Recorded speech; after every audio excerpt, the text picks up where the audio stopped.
नमस्कार मेरे सभी व्यूअर्स और प्यारे बच्चों को। क्लास 10th गणित के अंदर आज 12वां पाठ पृष्ठीय क्षेत्रफल और आयतन लेके मैं आपके सामने हाजिर हूँ। पाठ की शुरुआत करते हैं और चलते हम सीधे पहले टॉपिक के ऊपर कि किस टॉपिक से हम चर्चा अपनी शुरू करें। और पहला टॉपिक है, आपको सामने स्क्रीन के ऊपर ये 5 चित्र दिख रहे हैं। इन 5 चित्रों में प्यारे बच्चों, 4 चित्रों से आप क्लास 9th में रूबरू हो चुके हैं। क्लास 9th में आपने पढ़ रखा है, ये आकृति जो है ये घनाभ, इसका आपने पृष्ठीय क्षेत्रफल और आयतन कक्षा 9 में आपने सीख लिया था। दूसरे नंबर पे जो आकृति दिख रही है शंकु, इस शंकु के बारे में भी हमने कक्षा 9 में पढ़ लिया था। ये तीसरी आकृति आपको दिख रही है बेलन, और बेलन के बारे में भी हमने कक्षा 9 में पढ़ लिया था। और चौथे नंबर की आकृति है ये गोला, और गोले के बारे में भी हमने कक्षा 9 में पढ़ लिया था। इनके आयतन और क्षेत्रफल हमने निकाल लिए थे। परंतु प्यारे बच्चों, आप इस आकृति को गौर से देखिए। ये आकृति क्या है? बेसिकली हो क्या रहा है कि एक बेलन और एक शंकु को हम आपस में इस तरह से चिपका रहे हैं। चिपकाने के बाद जो आकृति बनेगी, मैं उसका एक सिंबल यहां बना रहा हूं, ये इस तरह की आकृति में आएंगे।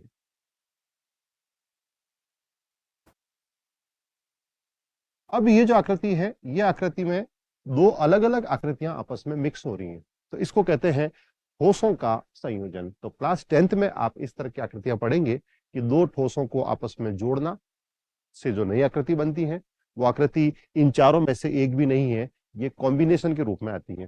प्यारे बच्चों, जरूरी नहीं है कि दो ठोसों को आपस में जोड़ के इस तरह की आकृति बनाई जाए। कई बार ऐसा भी होता है कि एक ठोस में से काट के कोई चीज निकाली जाए, तब भी आकृति इस तरह से ठोसों के संयोजन की कहलाई जाएगी। आप इमेजिन कीजिए, आप कल्पना कीजिए कि एक बेलनाकार लकड़ी का गट्ठा है आपके पास, और उसकी किसी ऊपर की सतह जो बिल्कुल वृत्ताकार सतह है, वहां पर आप एक अर्ध गोला काट के बाहर निकाल रहे हैं। चूंकि आपने काट के बाहर निकाला, तो पूरे बेलन की उस सतह के अलावा हर जगह बेलन जैसा ही दिखेगा, परंतु जो ही आप उस सतह को देखोगे, वहां आपको अर्ध गोलाकार एक खड्डा दिखेगा।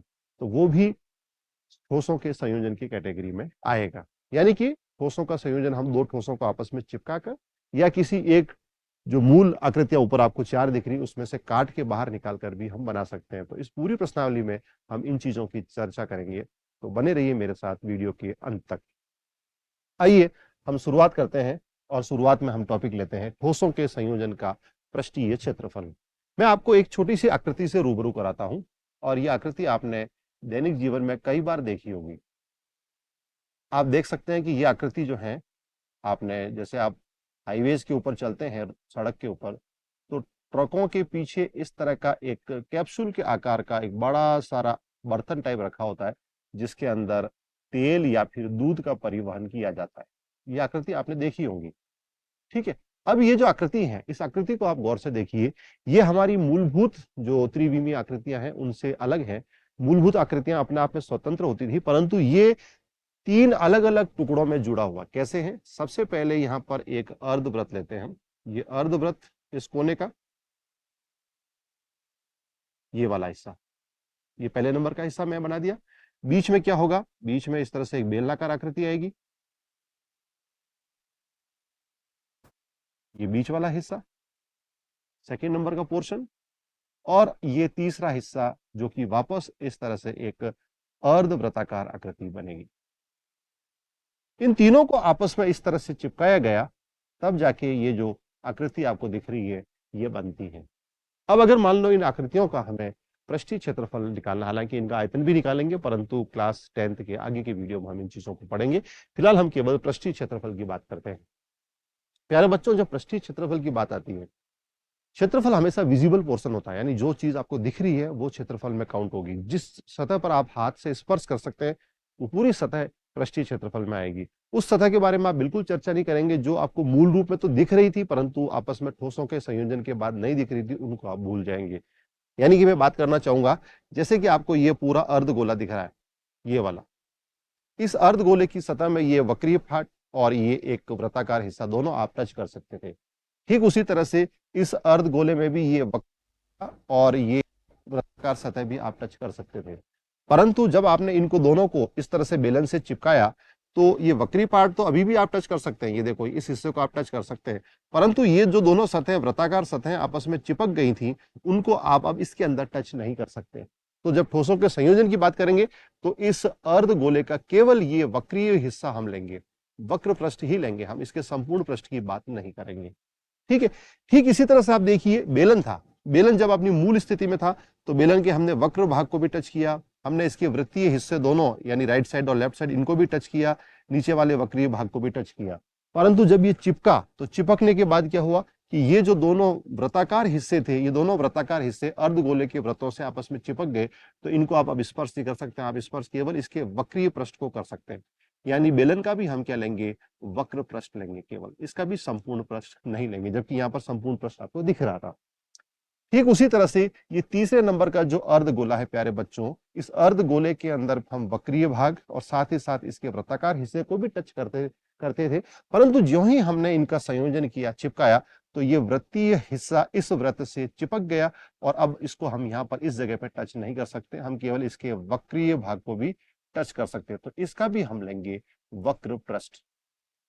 यानी ये जो सड़क पर आप ट्रकों के पीछे ये इस तरह से कैप्सूल शेप में आकृति देखते हैं, तो उस आकृति का अगर आपको पृष्ठीय क्षेत्रफल निकालना है तो ये पृष्ठीय क्षेत्रफल 3 हिस्सों को जोड़ के निकलेगा।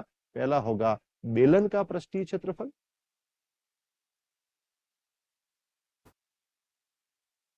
प्लस गोले का पृष्ठीय क्षेत्रफल।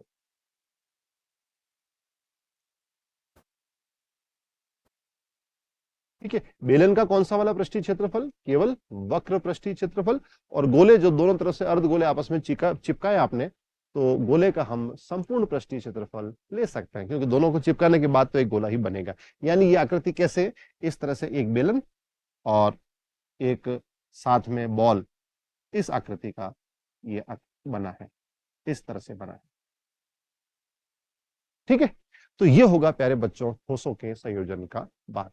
यानी आप हर बार हर प्रश्न में दिमाग लगाएंगे कि कौन सी आकृति जो जुड़ने के बाद जो आकृति बनी है उसके कौन कौन सी सतह को हम हाथों से स्पर्श कर सकते हैं, किस किस भाग को हम देख सकते हैं, वो भाग केवल पृष्ठीय क्षेत्रफल में आएगा, और जो भाग छुप गया है चिपकाने के बाद या कटने के बाद जो आपको नहीं दिख रहा है, उस भाग को हम क्षेत्रफल में नहीं गिनेंगे। ये मेन कॉन्सेप्ट आप पकड़ के रखेंगे तो यहाँ आपको कहीं भी समस्या नहीं आएगी।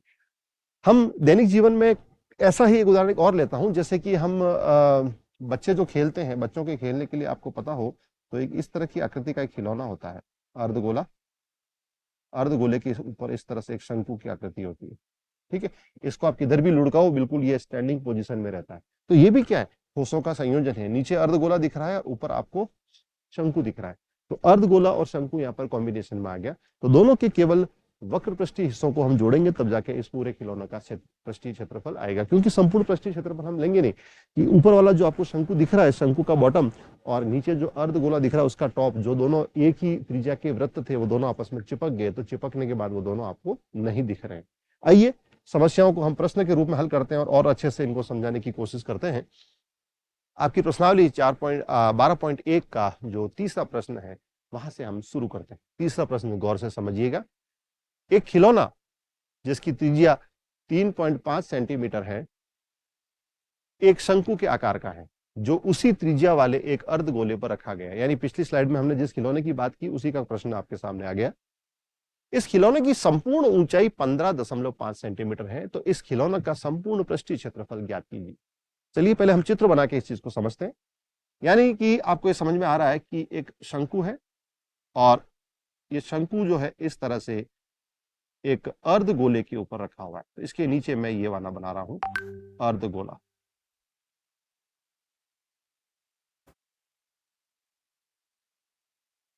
ठीक है, अब इस खिलौने के बारे में बात हो रही है कि खिलौने जिसकी त्रिज्या 3.5 सेंटीमीटर वाले एक शंकु के आकार का है। यानी प्यारे बच्चों ये जो शंकु है, इस शंकु की त्रिज्या आर जो है वो आपको 3.5 दिख रही है, आर बराबर 3.5 सेंटीमीटर। ठीक है, साथ ही साथ आपको क्या दिख रहा है, जो नीचे अर्धगोला है उसकी त्रिज्या भी यही होगी, चित्र में आपको स्पष्ट है, परंतु यहां पर पूरे खिलौने की जो ऊंचाई है यानी टॉप से लेकर बॉटम तक यह आपको दे रखी है 15.5 सेंटीमीटर। प्यारे बच्चों इससे अपन मेन चीज निकालेंगे, क्योंकि जब हम शंकु की बात करेंगे, शंकु का पृष्ठीय क्षेत्रफल निकालेंगे, तो वहां त्रिज्या के साथ साथ ऊंचाई की जरूरत पड़ेगी। और शंकु की ऊंचाई, ये आपको लाल डॉट डॉट लाइन जो दिखा रहा हूं, ये शंकु की ऊंचाई है। तो इस ऊंचाई का अपन अंदाज लगा सकते हैं कि खिलौने की कुल ऊंचाई में से हम अगर नीचे अर्ध गोले की त्रिज्या, ये वाला ब्लैक लाइन अगर हटा दें अपन, यहां से लेके यहां तक का हिस्सा, ये हिस्सा हटा दें, तो बचा हुआ शंकु की ऊंचाई होगी। यानी कि हम देख सकते हैं, और हल में अपन ये बात लिखेंगे भी, कि सबसे पहले शंकु की ऊंचाई, ये चित्र से स्पष्ट हुआ है, अगर आप चित्र नहीं बनाते तो आपके समझ में नहीं आता। शंकु की ऊंचाई, खिलौने की पूरी ऊंचाई 15.5 सेंटीमीटर में से अर्ध गोला जो नीचे है उसकी त्रिज्या 3.5 घटाने पर आएगी। और ये आपको कितनी मिली घटाने के उपरांत? 12 सेंटीमीटर, ये आपको एच मिलेगी। साथ ही साथ शंकु से संबंधित और बातें आपको क्या पता है कि आर बराबर 3.5 सेंटीमीटर, ये भी मालूम है। और अर्ध गोले में चूंकि मापने योग्य चीज एक ही होती है, उसकी त्रिज्या, तो वो अर्ध गोले की त्रिज्या आपको पता है, चित्र में स्पष्ट दिख रहा है, शंकु के बराबर ही, यानी कि 3.5 सेंटीमीटर होगी। प्यारे बच्चों, यहाँ पर जो चीजें सूत्र में काम आती है, वो सारी चीजें आपके सामने स्क्रीन के ऊपर लिखी हुई है। हमें केवल क्या करना है, सूत्र में इनके मान रखने हैं और हमें धीरे धीरे इनका उत्तर निकालना है। ठीक है, चलिए हम करते हैं। अतः खिलौने का संपूर्ण पृष्ठीय क्षेत्रफल बराबर, पहले आप लिखेंगे शंकु का, स्पष्ट दिख रहा है, शंकु का केवल ये वक्र पृष्ठ, इसी को आप टच कर पा रहे हैं, ये वक्र पृष्ठ, नीचे बॉटम को टच नहीं कर पा रहे हैं, तो आप लिखेंगे शंकु का वक्र पृष्ठीय क्षेत्रफल और प्लस अर्धगोले का, बताइए अर्धगोले का वक्र पृष्ठीय हो गया संपूर्ण, तो आप कहेंगे अर्धगोले का भी वक्र पृष्ठीय क्षेत्रफल होगा, क्योंकि इसके भी केवल अपन इस नीचे वाले पोर्शन को ही टच कर पा रहे हैं। अब यहां पर शंकु का वक्र पृष्ठीय क्षेत्रफल, आप सूत्र याद करें, शंकु आपने पढ़ा है, याद है क्या था? शंकु का वक्र पृष्ठीय क्षेत्रफल, जल्दी से दिमाग लगाइए। वहां पर एल नाम की एक चीज आती थी, यानी कि स्लैंट हाइट, तिर्यक ऊंचाई। तो शंकु का वक्र पृष्ठीय क्षेत्रफल होता है पाई आर एल, प्लस अर्धगोले का वक्र पृष्ठीय क्षेत्रफल ये होता है 2 पाई आर स्क्वायर, क्योंकि पूरे गोले का 4 पाई आर स्क्वायर, तो अर्धगोले का इसका आधा। इसको हम समीकरण 1 लिख के छोड़ देते हैं। क्यों लिखा? रखने को तो हम मान ही रख सकते थे, परंतु हमें एल का मान नहीं पता है, तो हम एल का मान पहले ज्ञात करते हैं। वैसे करने को तो आप एल का सूत्र अगर यहाँ लिख दें और आर और एच आपको मालूम है, तो उस फॉर्म में भी आप निकाल सकते हैं, परंतु मैं आपको इजी तरीके से समझाने के लिए एल पहले निकाल के बताता हूँ। ये समीकरण नंबर 1 आपकी पढ़ी है। अब आप देखिए, एल स्लैंट हाइट के बारे में सूत्र आपको शंकु से पता है कि स्लैंट हाइट एल का जो सूत्र होता है वो under root of r square plus h square होता है। तो पहले हम एल निकालें। यहाँ पर शंकु की जो त्रिज्या है कितनी थी, पिछली साइड में देखें हम, शंकु की त्रिज्या देखिए आप 3.5, और इसकी ऊंचाई कितनी है, ये रही ऊंचाई 12, यानी कि 3.5 का वर्ग और प्लस ऊंचाई 12 का वर्ग, इन दोनों को हम यहाँ पर हल करेंगे। 3.5 का वर्ग यानी कि 35 का स्क्वायर। प्यारे बच्चों, वैदिक मैथमेटिक्स में इसकी शॉर्ट ट्रिक है, अगर आपको पता है तो अच्छी बात है, नहीं तो आप इसकी कोशिश कीजिएगा। ये होगा 1225। ठीक है, तो ये आएगा 12.25, सीधा गुणा होता है, फटाफट वैदिक मैथमेटिक्स में भी आप रुचि रखिए। और प्लस 12 का स्क्वायर ये होता है 144। जब आप इसको आगे हल करेंगे तो एल आएगा, दोनों को जोड़ेंगे तो ये होगा 156.25, 156.25। ठीक है, अब ये जो संख्या आई है हमने जोड़ लिया, तो अब इसका स्क्वायर रूट कितना है, अब ये हमें दिमाग लगाना है। चूंकि यहाँ पर दशमलव संख्या आई, तो हम कोशिश करते हैं कि इसका दशमलव हटा के इसकी गणना करें, तो थोड़ा सा काम हमारा आसान हो जाएगा। प्यारे बच्चों, नीचे 100 का वर्गमूल तो 10 हो गया, और ऊपर है ये 15,625। ठीक है, कोशिश करें कि इसका आपको डायरेक्टली मिल जाए, और डायरेक्टली मिलने के लिए आपको पता है कि जब हम 100 को 100 से गुणा करते हैं तो 10,000 आता है, तो आप उस चीज को पकड़ के चलिए तो आप जल्दी पहुंच जाएंगे।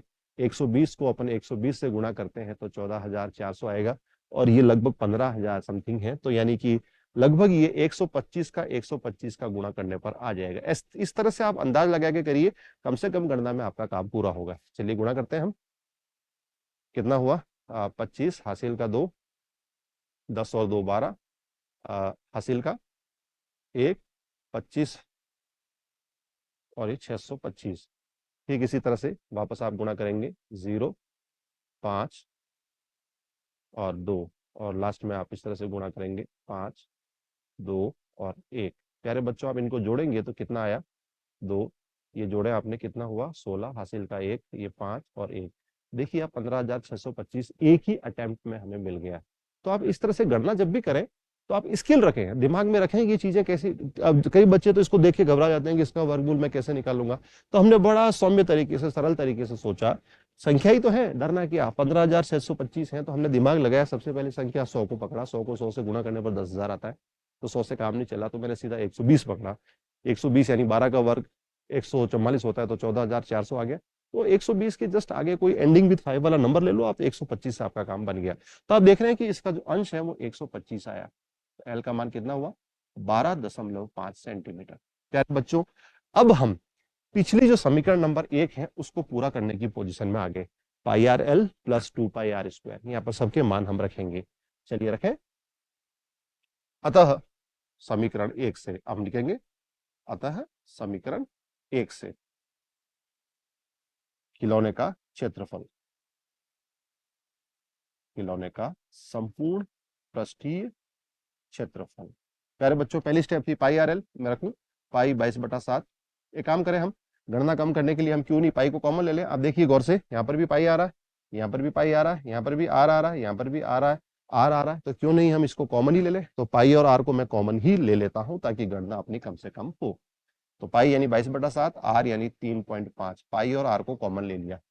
ठीक है, पाई आर आर को कॉमन लेने के बाद पहले तो बचेगा पाई आर एल, एल जो कि यहाँ पर है 12.5, और साथ में पीछे देखिए आप 2 पाई आर स्क्वायर था। वापस देखिए, आपको समझा रहा हूँ, 2 पाई आर स्क्वायर में से पाई और आर कॉमन गया तो पीछे बचा 2 आर।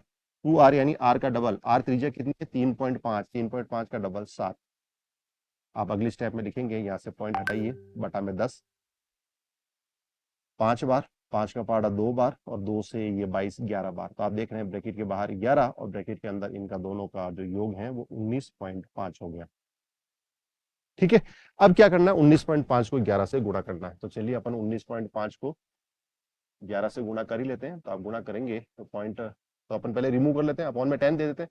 तो ये कितना आएगा? 195, और मल्टीप्लाई में 195 आप लिखेंगे। तो ये 14 कैरी 1, 10 और 1 11, हासिल का है 2, यानी 2145। तो 2145 में आपको स्पष्ट दिख रहा है कि पॉइंट कहाँ पर आएगा?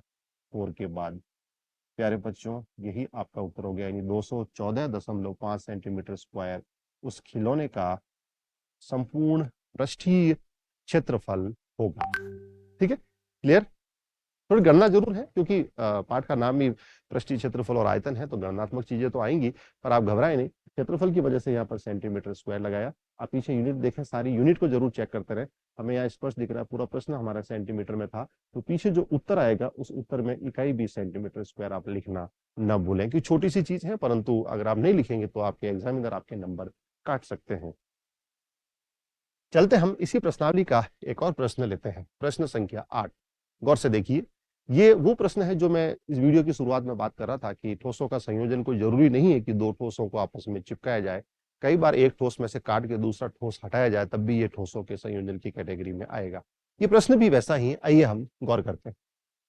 ऊंचाई 2.4 सेंटीमीटर और व्यास 1.4 सेंटीमीटर वाले एक ठोस बेलन में से इसी ऊंचाई और इसी व्यास वाला, गौर करने वाली बात है कि इस बेलन में से आप क्या काट रहे? इसी ऊंचाई, ऊंचाई यही रखनी है और व्यास भी यही रखना है, यानी ऊंचाई अभी भी आप 2.4 रखोगे और व्यास अभी भी 1.4 रखोगे।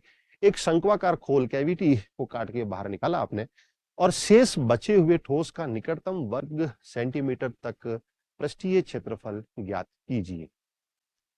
अब इसका उत्तर हम कैसे लिखेंगे, आइए हम शुरू करते हैं इसका हल। हल के लिए प्यारे बच्चों पहले मैं चित्र बना लेता हूं। यहां पर मैं पहले बेलन ले लेता हूं। ये लिया मैंने बेलन। ठीक है, इस बेलन की आपको ऊंचाई जो है वो h दे रखी है 2.4 सेंटीमीटर, और इसका व्यास, व्यास से हम त्रिज्या निकाल लेंगे r, जो कि 0.7 सेंटीमीटर। व्यास आपको 1.4 सेंटीमीटर दे रखा है, उसका आधा किया तो आर त्रिज्या जो है वो 0.7 सेंटीमीटर आ गई। अब इसमें से इसी ऊंचाई का आपने एक शंक्वाकार खोल काट के निकाला, यानी कि यहां से गौर से समझिएगा, यहां से आपने एक शंकु के आकार का खोल काट के निकाला। भाषा से, लैंग्वेज से ये स्पष्ट है कि उस शंकु की त्रिज्या और ऊंचाई उतनी ही है जितनी कि इस बेलन की है। यानी कि ये जो आपको सामने स्क्रीन के ऊपर ये रेडिश पार्ट दिख रहा है, ये रेड पार्ट अब नहीं है। रेड पार्ट के जो अंदर का हिस्सा है ये वाला, ये पूरा शंकु आपने काट के निकाल लिया। ठीक है, ये आपने काट के पूरा बाहर निकाल लिया। अब पीछे क्या बचा? पीछे जो हिस्सा बचा वो ये वाला बचा हुआ।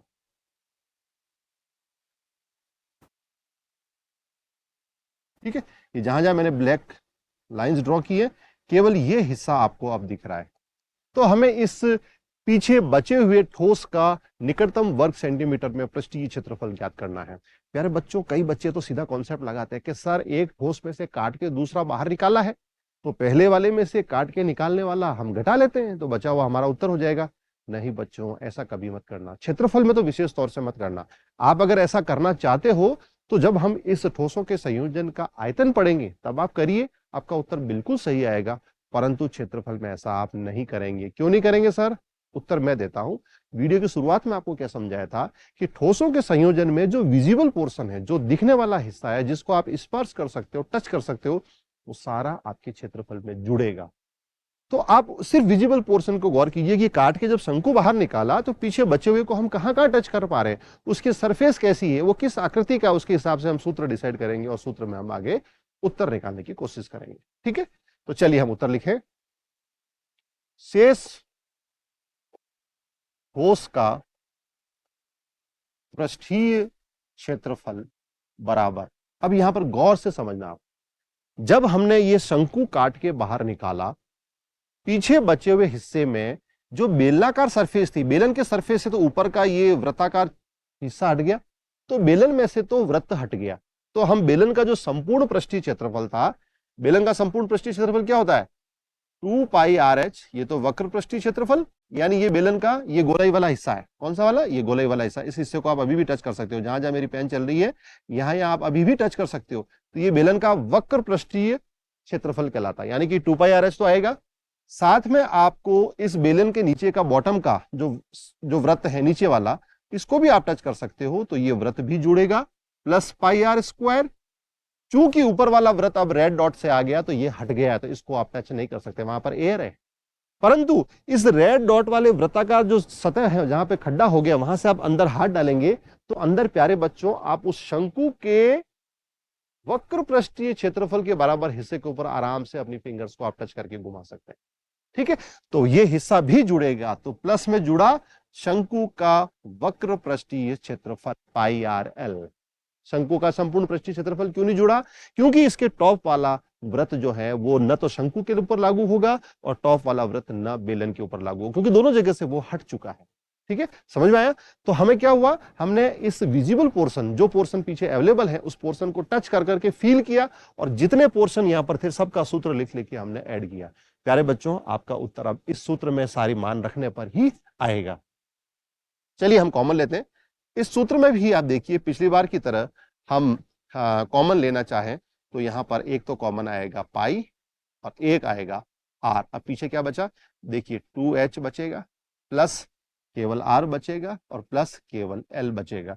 इसको आप समीकरण नंबर 1 देके छोड़ दीजिए। अब आप कहेंगे सर वापस समीकरण नंबर 1 देके क्यों छोड़िए आपने? कारण है, जब तक L स्लांट हाइट तिर्यक ऊंचाई नहीं निकालेंगे हम आगे थोड़ी बढ़ेंगे। तो पहला काम होगा हमें यहाँ पर L निकालना। फिर हम लिखेंगे चूंकि L बराबर √r² प्लस h², मान रखें, तो यहाँ पर मान रखें। r कितना है देखिए, आप साइड में लिख रखा है, r त्रिज्या है 0.7, तो 0.7 ये r² हो गया, और प्लस h², हाइट कितनी है? हाइट इसकी ऊंचाई है 2.4, तो प्लस 2.4 का स्क्वायर। ठीक है, गणना करें हम, तो गणना करते वक्त हम लिखेंगे L बराबर, यहाँ पर स्क्वायर रूट के अंदर 0.4, 0.7 का होल स्क्वायर यानी 0.49, क्या हुआ, 7 का वर्ग 49 और वापस दशमलव लगाया तो 0.49, और प्लस 2.4 यानी बच्चों 24, और 24 का वर्ग आपको याद होगा कितना होता है 576, 576, तो ये आएगा 5.76। ठीक है, गणना में आप स्ट्रांग रहिए, आप कभी गड़बड़ नहीं कर पाएंगे और आपको मजा भी आएगा। तो यहां पर आगे मैं जब जोड़ूंगा इनको तो जोड़े कितना हुआ 9 और 6 15, हासिल का 1, 7 और 4 11 और 1 12, हासिल का 1, और ये 6.25। और आप सभी को पता है 6.25 यानी 625 का वर्गमूल होता है 25। तो परंतु यहाँ पर पॉइंट बीच में अब भी लगेगा, यानी कि आपको स्लैंट हाइट एल, तिर्यक ऊंचाई का मान मिल गया 2.5 सेंटीमीटर। सब कुछ क्लियर है? तो इस प्रश्न की सफलता इस बात पर निर्भर करती है कि आपने इस ठोसों के संयोजन की बची हुई आकृति, क्योंकि यहाँ पर काट के बाहर निकालने वाला हो गया। इस वीडियो में हमने दो तरह के प्रश्न लिए, पहला प्रश्न तो संयोजन चिपकने वाला था, यहाँ पर दूसरा काट के बाहर निकाला। तो आप डायरेक्टली ये मत सोचिए कि काट के बाहर निकाला तो सीधा सीधा माइनस कर दें, तो आपका उत्तर गलत हो जाएगा।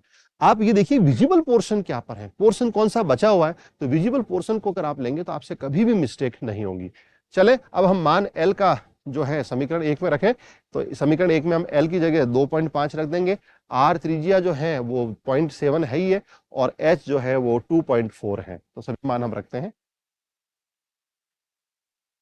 आर, एच और एल के मान समीकरण 1 में रखने पर शेष आकृति का संपूर्ण पृष्ठीय क्षेत्रफल, आप देखिए क्या क्या था यहाँ पर। सबसे पहले पाई आर कॉमन था, तो पाई आर हमने बाहर लिखा, और ब्रैकेट में क्या था 2h प्लस आर, और साथ में लास्ट में कौन सी चीज थी एल। ये सारी चीज ले ली। यहां पर हम क्या क्या रखेंगे, यहां पर हम आर का मान 0.7 सेंटीमीटर, यहां एच का मान 2.4 सेंटीमीटर और एल का मान 2.5 सेंटीमीटर रखेंगे।